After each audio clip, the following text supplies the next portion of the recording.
छोटे time frame यानी 5 minute पर अगर देखा जाए तो बाजार एक रेंज में फंसा हुआ है और मोटा-मोटी 19,800 के आसपास ही ट्रेडिंग हो रही है। मगर वहीं अगर हम डेली टाइम फ्रेम की बात करते हैं तो पिछले 7 से 8 ट्रेडिंग सेशन से जो मार्केट्स के लेवल निकल कर के आ रहे हैं वो 19,700 टू 800 के आसपास है।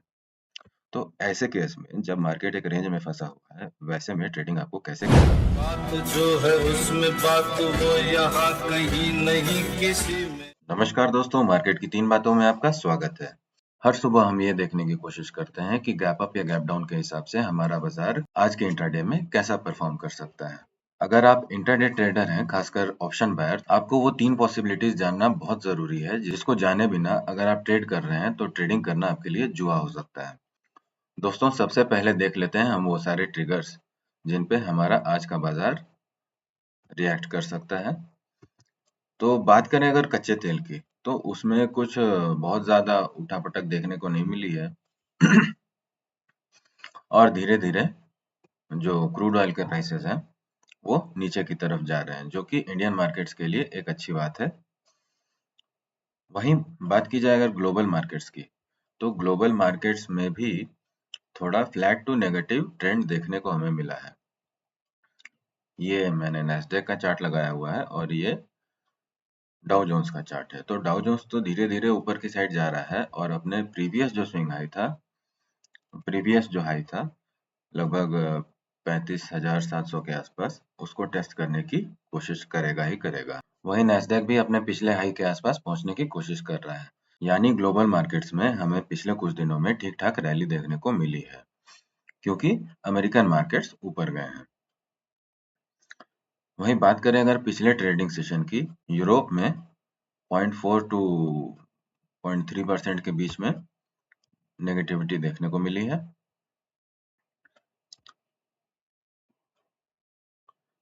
मगर हमारे लिए सबसे ज्यादा जरूरी क्या हो जाता है? ये ये एशियन मार्केट्स जिनमें आपको हरी बत्ती जलती हुई दिख रही है। यहाँ पर जो बड़े इंडेक्स हैं जो जिनको मैच्योर माना जाता है, जैसे जापान निकेई 225, हैंगसेंग 0.2% डाउन है और कोरिया 0.37% अप है। यानी थोड़ा फ्लैट टू नेगेटिव संकेत हमें आज के दिन पर ग्लोबल मार्केट से देखने को मिल रहे हैं। दोस्तों, अगर गिफ्ट निफ्टी की माने तो 19,862 यानी आज फिर से हम इस रेंज के आसपास कहीं खुलने वाले हैं। और अगर आप ऑप्शन बायर होंगे तो आपको ये अच्छे से पता होगा कि इस रेंज ने आपको कितना तंग किया है पिछले कुछ दिनों में। दोस्तों, हमारे लिए ये जरूरी हो जाता है देखना कि हमारा आज का दिन कहाँ पर खत्म हो रहा है, जिसके लिए मैंने एक आपको लाइन भी ड्रॉ कर दी है कि आपका जो भी व्यू हो, मार्केट अगर 19,850 के आसपास ओपन हो रहा है तो आपका जो भी व्यू हो, आप अपने ट्रेंड लाइन या एंगल के हिसाब से देखें और उस पे अगर अमल भी करें तो आपको क्या रिजल्ट निकल करके आ सकते हैं। ये हो गया एक प्रैक्टिकल वे ऑफ थिंकिंग जिसके हिसाब से आपको ट्रेडिंग करनी चाहिए। अगर हम इस रेंज में खुलते हैं तो पहली पॉसिबिलिटी हमारे लिए क्या बनती है? पहली पॉसिबिलिटी हमारे लिए ये बनती है कि अगर मार्केट इस रेंज में घूम रहा है तो हमें कोई ट्रेड नहीं लेनी है। अगर आप ऑप्शन बायर हैं तो नहीं लेनी है, सेलर हैं तो दोनों एक रेंज सेल करके आप बैठ सकते हैं। अगर मार्केट 19,875 को ब्रेकआउट देता है तो एक ठीक ठाक से रिटेस्ट के बाद, जिसमें समय लगेगा, ऐसा नहीं कि 9:15 से 9:30 के बीच में ही आपने पोजीशन ले ली, मार्केट ऊपर जा रहा है, ऊपर चलता चला गया। मार्केट कभी भी एक डायरेक्शन में नहीं जाता है, ऊपर जाएगा फिर गिरेगा, फिर ऊपर जाएगा फिर गिरेगा, फिर ऊपर जाएगा फिर गिरेगा। तो वैसे ही जब यहाँ 875 के आसपास से अगर आपको ब्रेकआउट देखने को मिले तो आप थोड़ा सा वेट करें, तुरंत पोजीशन न बनाएं, वहां पर रिटेस्ट करने दें और यहाँ पोजीशन बनाएं।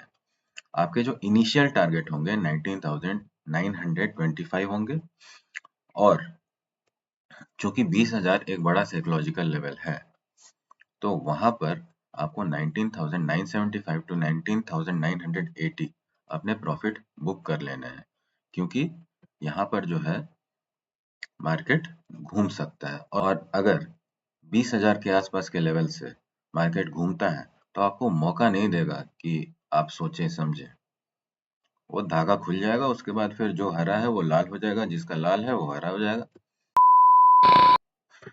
दोस्तों, भावनाओं को समझने के लिए धन्यवाद। अब बात करें अगर दूसरी पॉसिबिलिटी की, तो दूसरी पॉसिबिलिटी वही बनती है जिसके चांसेस ठीक ठाक हैं कि मार्केट एक रेंज में ही कारोबार हो दिन भर और इसी यहीं कहीं जहां खुला है वहीं बंद हो जाए। बात करें अगर तीसरी पॉसिबिलिटी की, तो तीसरी पॉसिबिलिटी के चांसेस हैं, मगर उसमें थोड़ा सा वेरिएशन हमें ये देखने को मिल रहा है कि मार्केट खुलने के बाद एक रेंज में बना रहे, सॉरी एक रेंज में बना रहे और उसके बाद अगर कोई बुरी खबर आती है, ध्यान दीजिएगा, मार्केट खुले खुले हुए हैं, रेंज में कारोबार हो रहा है और उसके बाद अगर कोई बुरी खबर आती है और डाउ जोन्स फ्यूचर भी नीचे की तरफ ट्रेड करने लगे और बाकी ग्लोबल मार्केट्स जैसे बाकी एशियन मार्केट्स दिन में 12:30-1 बजे के आसपास आपको यूरोपियन मार्केट्स भी खुलते हुए दिखेंगे, उनमें भी एक ठीक ठाक सा फॉल आ रहा है, तो उस केस में फिर ब्रेकडाउन भी हो सकता है। अगर ब्रेकडाउन हुआ तो आपके लिए इंट्राडे लेवल क्या निकल करके आ रहे हैं। पहला आपका जो सपोर्ट है वो 19,700 पर है। पिछला शायद 703 था या 4 था, ऐसा कुछ 703.85। हाँ, तो 700 के आसपास आपके लिए एक सपोर्ट निकल करके आ रहा है और यहाँ पर ध्यान दीजिएगा, यहाँ पर अगर आपको 19,725 भी अगर ब्रेक होता हुआ दिखे, तब फिर आपके लिए नेक्स्ट टारगेट 656 या 650 के अप्रॉक्स हो सकता है। तो ये हुआ आपके लिए अगर मार्केट ब्रेकडाउन देता है तो की पॉसिबिलिटी। जब तक नहीं देता है तब तक ऐसा ख्याल आपको लाना भी नहीं है कि मार्केट में बहुत ज्यादा फॉल देखने को मिलेगा। दोस्तों, बात करें अगर आज के टिप्स की, तो आज के लिए आपके लिए टिप्स क्या बन सकते हैं। पहला टिप्स तो ये है कि मार्केट हल्का गैप अप दे रहा है, तो गैप अप देने के बाद अगर गैप अप देने के बाद जब तक, अगर आप ऑप्शन बायर हैं, तो जब तक इस रेंज को नहीं ब्रेक कर रहा है मार्केट 875 ऊपर और लगभग 750 नीचे, तब तक आपको बाई या सेल पोजीशन इनिशिएट नहीं करनी है। हाँ, अगर आप ऑप्शन सेलर हैं तो आप एक रेंज को स्ट्रैडल या स्ट्रैंगल सेल करके बैठ सकते हैं और टाइम डिके से पैसा कमा सकते हैं।